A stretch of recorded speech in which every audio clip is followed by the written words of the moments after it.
Sorry मौसा ଶଳା ତେବେ ତଳମାଳିଆ କେବେ ସୁଧରିବନି। ତଳମାଳ ଅଞ୍ଚଳ। ଏ ଅଞ୍ଚଳ ନାଁ ଶୁଣିଲେ କିଛି ଲୋକ ଆମକୁ ତଳମାଳିଆ ବୋଲି କୁହନ୍ତି। ଆମକୁ ନିପଟ ଗାଉଁଲି, ଅଶିକ୍ଷିତ, ତୁଚ୍ଛ ବୋଲି ମଣନ୍ତି। ହଁ, ସେମାନଙ୍କ କଥାରେ ବି କିଛିଟା ସତ୍ୟତା ରହିଛି।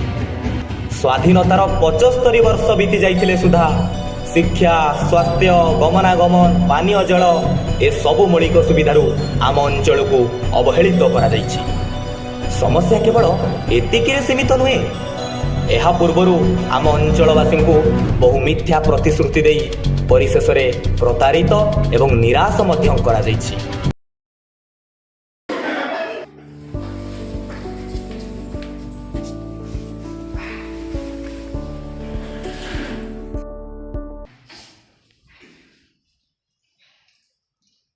ପିଲାମାନେ ଆଜି ଆମେ ଅର୍ଥନୀତି ପଢ଼ିବା। ଅର୍ଥନୀତିରେ ଆମେ ପଢ଼ିବା ଆର୍ଥିକ ବିକାଶ। କ'ଣ ପଢ଼ିବା? ପିଲାମାନେ ଦେଖ, ଯେଉଁ ଅଞ୍ଚଳରେ ଶିକ୍ଷା, ଗମନାଗମନ ଏବଂ କୁଟୀର ଶିଳ୍ପର ପ୍ରସାର ଘଟିଛି ସେ ଅଞ୍ଚଳ ସେତେ ଉନ୍ନତି କରିଛି ବା ସେ ଅଞ୍ଚଳରେ ସେତେ ଉନ୍ନତି ଘଟିଛି। ସାର୍, ହଁ କହ। ଆମ ଅଞ୍ଚଳ କ'ଣ ସବୁଦିନ ପାଇଁ ଏମିତି ଅବହେଳିତ ଅବସ୍ଥାରେ ପଡ଼ି ରହୁଥିବ? ସାର୍, ମୁଁ କ'ଣ ବଡ଼ ହେଲେ ମୋତେ ବି ଅନ୍ୟ ରାଜ୍ୟକୁ ରୋଜଗାର କରିବା ପାଇଁ ଯିବାକୁ ପଡ଼ିବ? ନା ପିଲାମାନେ, ତୁମେମାନେ ବ୍ୟସ୍ତ ହୁଅନା।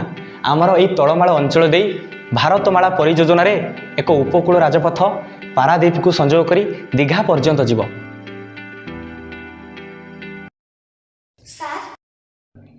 ହଁ କହ। ଆମ ଅଞ୍ଚଳ ଦେଇ ଉପକୂଳ ରାଜପଥ ଗଲେ ଆମର କ'ଣ ଲାଭ ହେବ?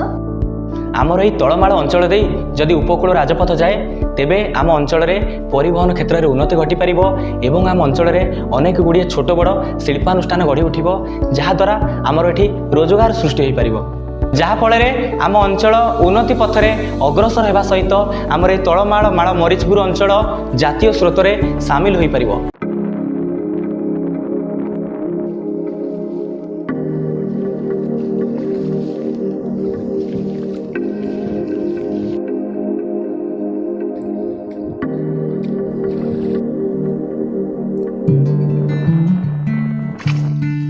ମଦନ ଭାଇ, ଜାଣିଲଣି କଣ ଲାଗେ ସାମ? ନଗରରୁ ଦେବୀ ନଦୀ ଦେଇକି ଗୋଟେ ରାସ୍ତା ଆସୁଛି, କଣ ଶୁଣୁଛି? ଆମର ଏଇ ବିଲ ଦେଇ ପାରାଦୀପ ଗୋଟେ ଛୁଁଛି। କଣ କହୁଛ ସାମ? ସତରେ ଭାଗ୍ୟ ବଦଳି ଯିବ?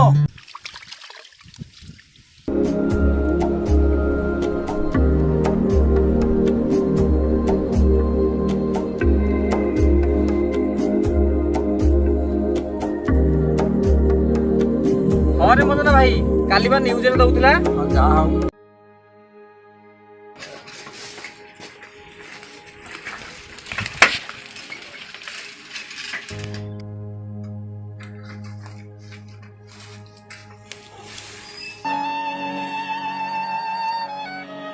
ଏବେ ଟ୍ୟୁସନରୁ ଆସିଲୁ? ହଁ ବାପା, ଗୋଟେ କଥା ପଚାରିବାର ଥିଲା। ଆଉ କ'ଣ କହୁନୁ? ବାପା, ଆମ ତଳମାଳ ଅଞ୍ଚଳ ଦେଇ କ'ଣ ଗୋଟେ ଉପକୂଳ ରାଜପଥ ଯିବ? ହଁ ରେ ପୁଅ, ଏଇ ଖବର ଏବେ ରେଡ଼ିଓରୁ ଶୁଣୁଥିଲି। ଆମର ଏଇ ବଡ଼ବାଲି, ମାଙ୍କଡ଼ଖିଆ, ଫୁଲୁଗୁଲାରୀ, କୁଶପୁର ଦେଇ ଆମର ପାରାଦୀପକୁ ସଂଯୋଗ କରିବ। ବାପା, ସତରେ କ'ଣ ଆମ ଅଞ୍ଚଳରେ ଏମିତି କିଛି ହେବ? ହଁ ରେ ପୁଅ, ଆମ ସରକାର ଆମ ପ୍ରଶାସନଙ୍କ ଉପରେ ଯଥେଷ୍ଟ ଭରସା ରହିଛି। ଆମ ଭାଗ୍ୟ ବଦଳିଯିବ।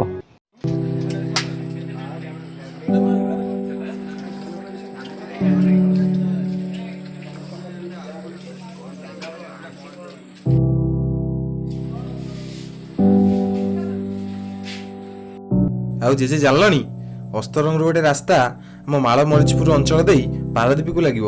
ଯାହା ମୁଁ ଶୁଣିକିରି ବହୁତ ଖୁସି ହେଲି। ଆମ ଏ ଅଞ୍ଚଳରେ ଗୋଟେ ରାସ୍ତା ଦେଇକିରି ପାରାଦୀପ ସଂଯୋଗ ହେଉଛି। ଆମକୁ ତଳମାଳିଆ କହି ଅଙ୍ଗୁଳି ନିର୍ଦ୍ଦେଶ କରୁଥିବା ଲୋକମାନେ ଆମକୁ ଏଥର ସମ୍ମାନ ଦେବା ଶିଖିବେ। ଆଉ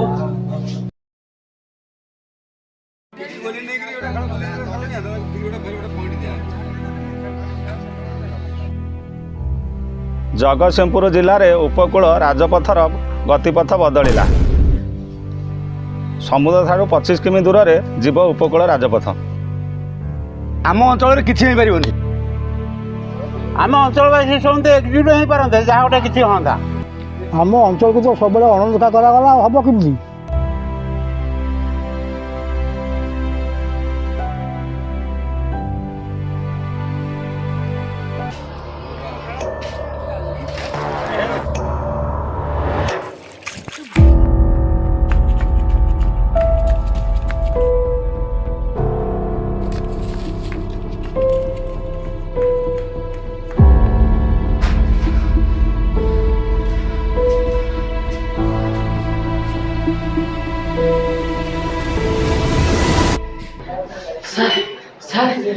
ଖବର ଶୁଣିଲେଣି? ଆଉ ନୁହେଁ, ବହୁତ ହେଇଗଲା। ଏଥର ଅଞ୍ଚଳବାସୀ ଏକାଠି ହେବେ, ଜନ ଆନ୍ଦୋଳନ ହବ। ଆନ୍ଦୋଳନ ପଲ୍ଲୀରୁ ଦିଲ୍ଲୀ ପର୍ଯ୍ୟନ୍ତ ପହଞ୍ଚିବ।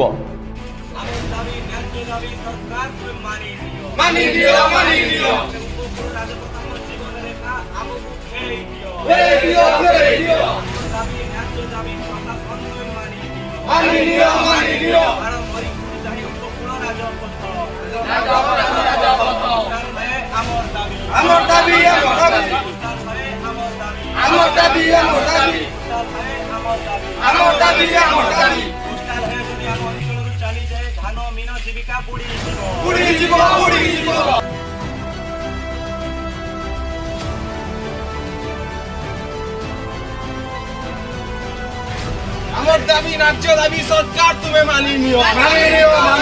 আমার দাবি ন্যায্য দাবি সরকার।